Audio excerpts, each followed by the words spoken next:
안녕하세요 여러분, 오일부자의 카일입니다.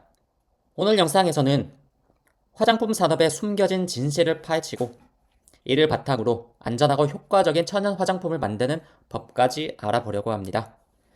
왜 이 주제가 중요한가요? 매일 우리는 화장품을 바르지만 그 안에 뭐가 들었는지 제대로 알지 못하죠. 이번 영상을 통해 상업적 화장품의 90%가 물과 화학물질이라는 사실을 깨닫고 천연 대안을 직접 만들어 피부 건강을 되찾는 방법을 배워볼 겁니다. 자, 그럼 다들 따라올 준비 되셨나요? 당신이 바르는 것은 과학이 아니라 물입니다. 여기서 화장품의 90% 이상이 단순한 물이라고 합니다. 토너, 로션, 크림이 물로 구성되어 있고, 예를 들어 내가 10만원 주고 화장품을 샀는데 그 중에 9만원이 물값이라면 여러분 어떻겠습니까? 그나마 남은 10%도 합성화학물로 피부에 즉각적인 영향을 주지 못한다면 내가 지금까지 무엇을 위해 이 돈을 지불하고 있던 거지? 라는 생각이 드실 수 있어요. 이 부분을 조금만 더 자세하게 풀어보겠습니다. 화장품의 기반은 정제수입니다. 정제수란 무엇이죠? 이것은 수돗물을 여과한 것입니다. 그런데 화장품은 왜 물이 대부분일까요? 화장품은 보통 에멀전 형태로 물과 기름을 섞어야 안정적이에요. 물이 없으면 제품이 너무 기름지거나 분리가 되죠. 과학적으로 말하면 화장품은 수성 기반으로 pH 균형과 점도를 유지하기 위해 물이 필수적입니다. 예를 들어 유명 브랜드의 스킨 토너를 한번 봐보시기 바랍니다. 성분의 첫 번째가 아쿠아 또는 워터. 실제로 한국 식약처 규정에 따라 한국 식약처 규정에 따라 성분은 함량 순으로 나열이 됩니다. 물이 90%라면 나머지 10%가 유화제, 보존제, 향료 등과 같은 화학물이에요. 이 화학물은 피부에 즉각 영향을 주지 않아요. 왜냐하면 대부분 표피층에서 증발하거나 막을 형성할 뿐 이게 진피까지 침투할 수 없기 때문입니다. 조금만 더 디테일하게 가면 피부 과학 측면에서 보자면 피부는 지질 장벽이 있어 외부 물질을 막습니다. 좀 더 쉽게 설명드리면 여러분이 목욕탕에 들어가서 뭐 1시간 동안 있는다고 해도 이 물이 내 몸속으로 들어가진 않잖아요. 만약에 이게 몸속으로 들어간다면 큰일 납니다. 그래서 우리 피부에는 이런 지질 장벽이 있어요. 자, 그 다음으로 넘어가 물타기의 기술. 여기 화장품 물 비율 비교가 나옵니다. 토너 스킨 90에서 95%, 로션은 80에서 90%, 크림은 70에서 80%. 이 그래퍼와 설명이 다들 보이죠? 토너는 그냥 거의 물이라고 생각하시면 됩니다.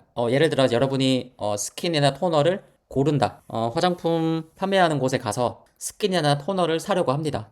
여러분들은 어떤 것을 보고 토너나 스킨을 사나요? 이거는 개개인마다 다 다르겠죠. 어떤 분들은 미백에 좋다고 하는 걸 선호할 수도 있고, 어떤 분은 수분 유지, 또 어떤 분은 여드름 개선, 어떤 분은 주름 개선 이런 걸 더 선호할 수도 있죠. 그런데 여러분들이 많이 놓치고 있는 부분이 90에서 95%가 물인데 그럼 그 남은 5% 중에서도 필수로 들어가야 하는 성분이 있어요. 일단 화장품들은 기본적으로 유통 과정이 길죠. 보관 기간도 깁니다. 그렇기 때문에 방부제가 꼭 들어가야 하고요. 그리고 물과 기름이 잘 섞여야 하기 때문에 계면 활성제도 들어가야 합니다. 그리고 이 남은 퍼센테이지 가지고 여러분들이 살펴보는 그런 주름 개선이나 아니면 피부 미백이나 아니면 여드름 관리나 수분 유지나 이런 기능들이 들어가는 거예요. 실제로 이 기능들은 많아야 1% 2%겠죠. 그래서 이 부분을 좀 더 자세하게 설명드리면 1%의 생색 그리고 0.1%의 기만, 단어가 좀 세긴 한데 이것이 브랜드가 강조하는 기적의 성분, 그리고 이 성분은 실제로는 1, 2% 미만의 매우 미비한 비율이라고 합니다. 성분표 끝줄에 미미한 함량 1000ml의 눈물 한 방울, 그리고 나머지 빈자리는 피부에 아무런 영향도 주지 못하는 합성 실리콘과 접종제가 채워 피부가 일시적으로 매끄러 보이는 착각을 만들어냅니다. 예를 들어 히알루론산 고농축 크림 광고에서 실제 함량은 0.5%예요. 왜냐하면 고농축하면 제품의 안정성이 떨어지기 때문이죠. 과학적으로 유효 성분은 분자가 크기 때문에 침투가 어렵고 미량으로 효과를 내기 힘들어요. 썩지 않은 시체와 다를 바 없는 화학 칵테일, 합성 방부제, 합성 유화제, 인공함료. 이 세 가지는 현재 화장품에 필수로 첨가되는 화학 제품들입니다. 대표적으로 사용하는 게 파라벤과 페독시 에탄올. 화장품은 오랫동안 팔아야지 판매될 가능성이 높잖아요. 그렇기 때문에 합성 방부제를 넣어서 유통기한을 늘릴 수밖에 없습니다. 그냥 상식적으로 생각해봐도 이것은 우리 몸에 좋을 수가 없겠죠. 그리고 합성 유화제. 물과 기름을 섞기 위해 쓰이며 우리 피부의 천연 보호막인 지질층을 녹여버립니다. 앞에서 봤던 것처럼 화장품의 대부분은 물이죠. 그리고 여러분들이 기대하는 그런 기능성들은 기름으로 되어 있습니다. 물은 수용성, 기름은 지용성이기 때문에 자연스럽게 섞이지가 않는데 이것을 자연스럽게 섞기 위해 이런 합성 유화제를 사용합니다. 그리고 인공 향료. 이것은 판매와 마케팅을 위한 것이죠. 향이 좋아야지 사람들이 살 가능성이 조금이라도 높아지기 때문에 그 향으로 사람들을 유혹하는 거죠. 이런 인공 향료로. 여기서 궁금한 게 생기실 것 같아요. 사실 이런 성분들은 누구나 위험하다는 거, 그리고 몸에 안 좋다는 거를 다 알잖아요. 그런데 왜 이런 성분들을 사용하게 정부나 기관에서는 허용이 되었을까요? 이런 규제 기관은 이게 우리 인체에 완전히 무해한가? 이거에는 관심이 없습니다. 지금 이 농도에서 당장 큰 문제가 생기냐? 이것만 봅니다. 이것이 핵심입니다. 피부 자극, 호르몬 교란, 알레르기 가능성이 있어도 이런 것은 개개인이 다 관리 가능하다는 이유로 그냥 통과해 줍니다. 그냥 허가해 줘요. 판매할 수 있도록. 다시 말해 이런 우리들의 피부 건강보다 효율, 그리고 유통 안정성, 그리고 판매력이 우선시 되는 거죠. 그리고 이게 문제가 생길 경우에는 어때요?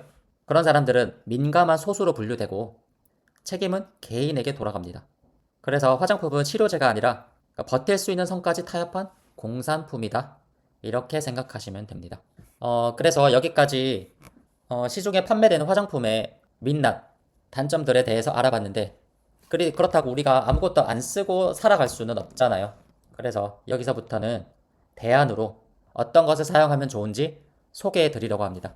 이게 무조건 정답이고 무조건 옳다는 아닙니다.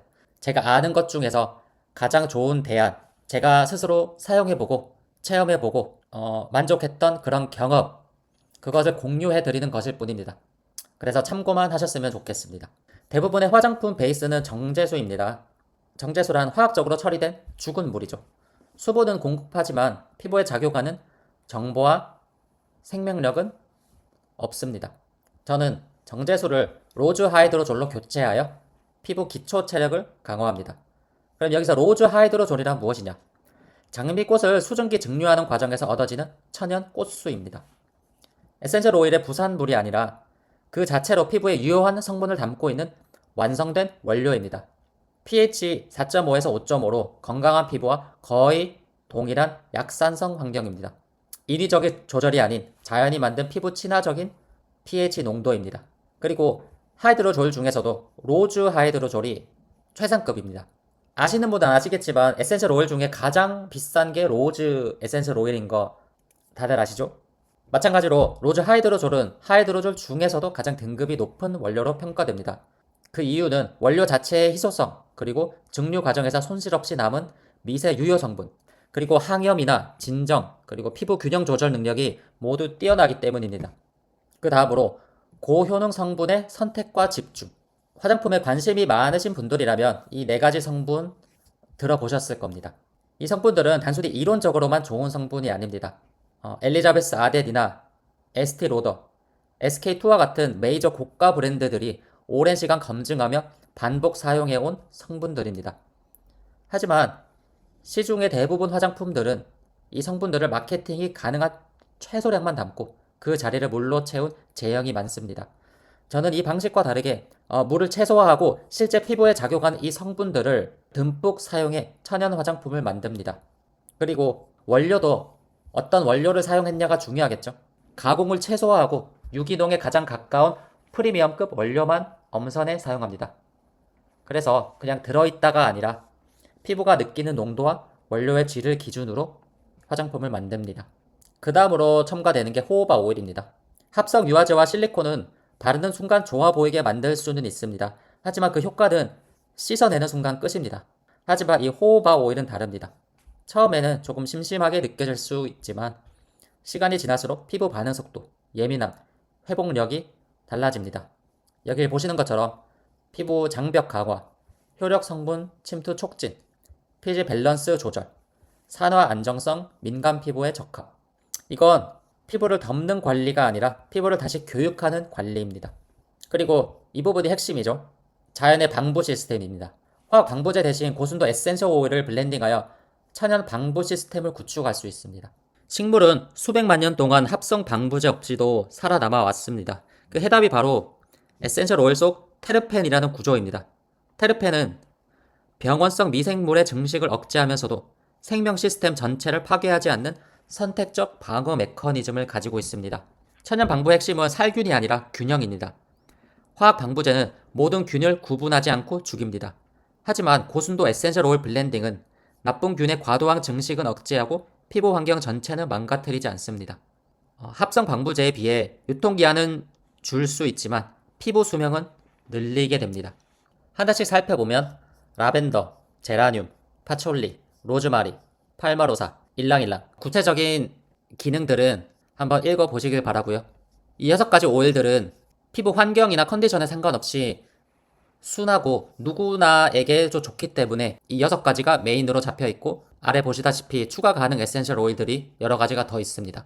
제가 좀 소개해드리면 프랑킨센스, 베티버, 오키나와 쉘 진저, 헬리크리성, 코파이바, 사이프러스 좀 고가의 오일들이 많은데 이것은 내 피부나 컨디션에 맞춰서 추가를 하게 되면 좋은 오일들입니다. 이것들을 추가하게 되면 이 화장품 가격이 많이 올라가겠죠. 마지막으로 이 천연 에센셜 오일 화장품 주의사항 및 결론을 말씀해드리면 계면 활성제가 없기 때문에 사용할 때마다 흔들어 사용해야 합니다. 지금 이걸 보고 계신 분들은 조금 귀찮더라도 우리 몸이 건강한 게 더 좋잖아요. 그렇기 때문에 사용하기 전에는 항상 흔들어 주셔야지 이 화장품 안에 들어있는 수용성과 지용성 분자들이 잘 섞이게 되면서 내가 이 안에 있는 유효 성분들을 고르게 사용할 수 있습니다. 그리고 방부제가 없기 때문에 유효기간이 짧습니다. 빠르면 한 달, 길면 2달, 아무리 길어도 3달 안에는 다 사용하시는 것을 추천드립니다. 그리고 에센셜 오일의 테르펜 성분은 빛을 많이 받으면 산화 및 변성될 수 있기 때문에 가능하면 직사광선이 닿지 않는 장소에 보관하시고, 그리고 너무 높은 온도는 좋지 않습니다. 이상적인 온도 15도에서 22도 알아두시면 좋고요.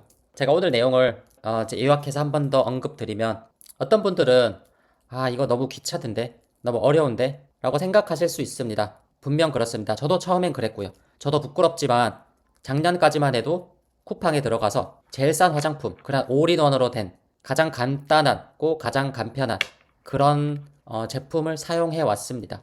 그런데 이것을 알고 된 후부터 절대 못 쓰겠더라고요. 그리고 여러분들이 하나 더 아셔야 되는 게 이번 영상에서는 별로 다루지 않았지만 경피독이라고 하는 영상이 있는데 꼭 한번 보시길 바랍니다. 그걸 한번 보시고 나면 이 사람이 왜 이렇게까지 힘들게 화장품을 만들어서 사용하는지 이해가 좀 더 되실 겁니다. 피부는 원래 회복하는 능력이 있습니다. 그래서 피부는 망가져서 문제가 아니고 이런 것들로 계속 방해를 받아온 겁니다. 그래서 과한 성분은 줄이고 천연으로 장벽을 다시 세워주면 피부는 원래 리듬으로 돌아갈 준비가 되어 있습니다.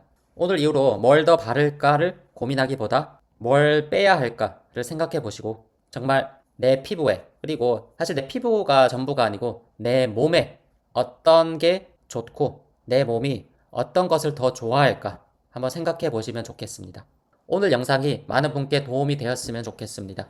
여기까지 오해부자 카일이었습니다. 감사합니다.